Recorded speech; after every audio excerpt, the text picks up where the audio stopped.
किसी शहर के रेलवे स्टेशन पर एक भिखारी रहता था।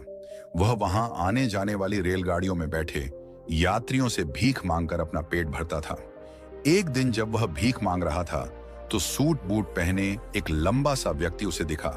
उसने सोचा कि यह व्यक्ति बहुत अमीर लगता है, इससे भीख मांगने पर यह मुझे जरूर अच्छे पैसे देगा। वह उस लंबे व्यक्ति से भीख मांगने लगा। भिखारी को देखकर उस लंबे व्यक्ति ने कहा, तुम हमेशा मांगते ही रहते हो, क्या कभी किसी को कुछ देते भी हो? भिखारी बोला, साहब मैं तो भिखारी हूं, हमेशा लोगों से मांगता ही रहता हूं। मेरी इतनी औकात कहां कि किसी को कुछ दे सकूं? लंबा व्यक्ति बोला, जब किसी को कुछ दे नहीं सकते तो तुम्हें मांगने का भी कोई हक नहीं है। मैं एक व्यापारी हूं और लेन देन में ही विश्वास करता हूं। अगर तुम्हारे पास मुझे कुछ देने को हो तभी मैं तुम्हें बदले में कुछ दे सकता हूं।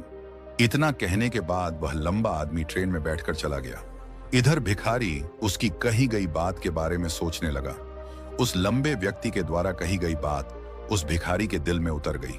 वह सोचने लगा कि शायद मुझे भीख में अधिक पैसा इसीलिए नहीं मिलता क्योंकि मैं उसके बदले में किसी को कुछ दे नहीं पाता हूं। लेकिन मैं तो भिखारी हूं, किसी को कुछ देने लायक भी नहीं हूं।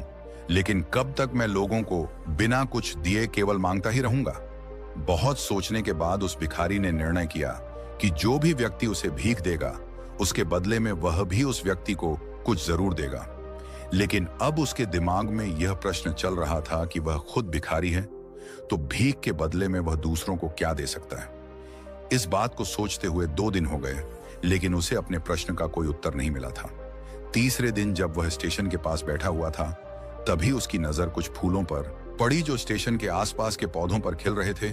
उसने सोचा, क्यों ना मैं लोगों को भीख के बदले कुछ फूल दे दिया करूं। उसको अपना यह विचार अच्छा लगा और उसने वहां से कुछ फूल तोड़ लिए। अब वह ट्रेन में भीख मांगने पहुंचा। अब जब भी कोई उसे भीख देता तो उसके बदले में वह भीख देने वाले को कुछ फूल दे देता। उन फूलों को लोग खुश होकर अपने पास रख लेते थे। अब भिखारी रोज फूल तोड़ता और भीख के बदले में उन फूलों को लोगों में बांट देता था। कुछ ही दिनों में उसने महसूस किया कि अब उसे बहुत अधिक लोग भीख देने लगे हैं। वह स्टेशन के पास के सभी फूलों को तोड़ लाता था। जब तक उसके पास फूल रहते थे तब तक उसे बहुत से लोग भीख देते थे, लेकिन जब फूल बांटते बांटते खत्म हो जाते तो उसे भीख भी नहीं मिलती थी। अब रोज ऐसा ही चलता रहा। एक दिन जब वह भीख मांग रहा था तो उसने देखा कि वही लंबा व्यक्ति ट्रेन में बैठा है जिसकी वजह से उसे भीख के बदले फूल देने की प्रेरणा मिली थी। वह तुरंत उस व्यक्ति के पास पहुंच गया और भीख मांगते हुए बोला, आज मेरे पास आपको देने के लिए कुछ फूल है, आप मुझे भीख दीजिए तो बदले में मैं आपको कुछ फूल दूंगा। उस लंबे व्यक्ति ने उसे भीख के रूप में कुछ पैसे दे दिए और भिखारी ने कुछ फूल उसे दे दिए। उस लंबे व्यक्ति को बात बहुत पसंद आई। वह बोला, वाह क्या बात है, आज तुम भी मेरी तरह एक व्यापारी बन गए हो।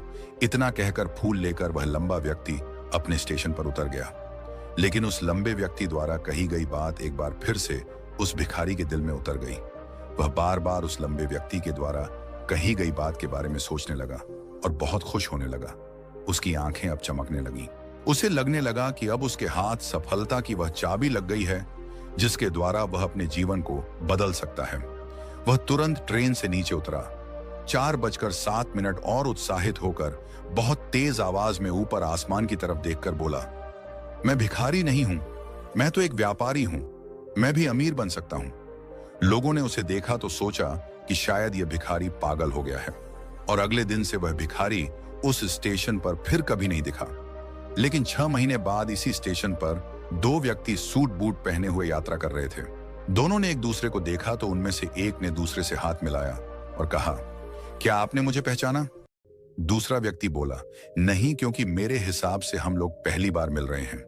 पहला व्यक्ति बोला, नहीं, आप याद कीजिए, हम पहली बार नहीं बल्कि तीसरी बार मिल रहे हैं। दूसरा व्यक्ति बोला, मुझे याद नहीं, वैसे हम पहले 2 बार कब मिले थे? अब पहला व्यक्ति मुस्कुराया और बोला, हम पहले भी 2 बार इसी ट्रेन में मिले थे। मैं वही भिखारी हूं जिसको आपने पहली मुलाकात में बताया कि मुझे जीवन में क्या करना चाहिए और दूसरी मुलाकात में बताया कि मैं वास्तव में कौन हूं। दूसरा व्यक्ति मुस्कुराया और अचंभित होते हुए बोला, ओह याद आया, तुम वही भिखारी हो जिसे मैंने एक बार भीख देने से मना कर दिया था और दूसरी बार मैंने तुमसे कुछ फूल खरीदे थे। लेकिन आज तुम ये सूट बूट में कहां जा रहे हो और आजकल क्या कर रहे हो? तब पहला व्यक्ति बोला, हाँ मैं वही भिखारी हूं, लेकिन आज मैं फूलों का एक बहुत बड़ा व्यापारी हूं और इसी व्यापार के काम से ही दूसरे शहर जा रहा हूं। कुछ देर रुकने के बाद वह फिर बोला, आपने मुझे पहली मुलाकात में प्रकृति का वह नियम बताया था जिसके अनुसार हमें तभी कुछ मिलता है जब हम कुछ देते हैं। लेन देन का यह नियम वास्तव में काम करता है। मैंने यह बहुत अच्छी तरह महसूस किया है, लेकिन मैं खुद को हमेशा भिखारी ही समझता रहा। इससे ऊपर उठकर मैंने कभी सोचा ही नहीं। और जब आपसे मेरी दूसरी मुलाकात हुई तब आपने मुझे बताया कि मैं एक व्यापारी बन चुका हूं।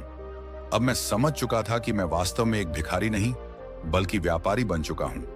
मैंने समझ लिया था कि लोग मुझे इतनी भीख क्यों दे रहे हैं, क्योंकि वह मुझे भीख नहीं दे रहे थे बल्कि उन फूलों का मूल्य चुका रहे थे। सभी लोग मेरे फूल खरीद रहे थे क्योंकि इससे सस्ते फूल उन्हें कहां मिलते।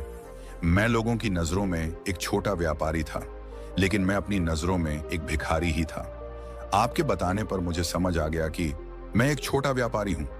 मैंने ट्रेन में फूल बांटने से जो पैसे इकट्ठे किए थे उनसे बहुत से फूल खरीदे और फूलों का व्यापारी बन गया।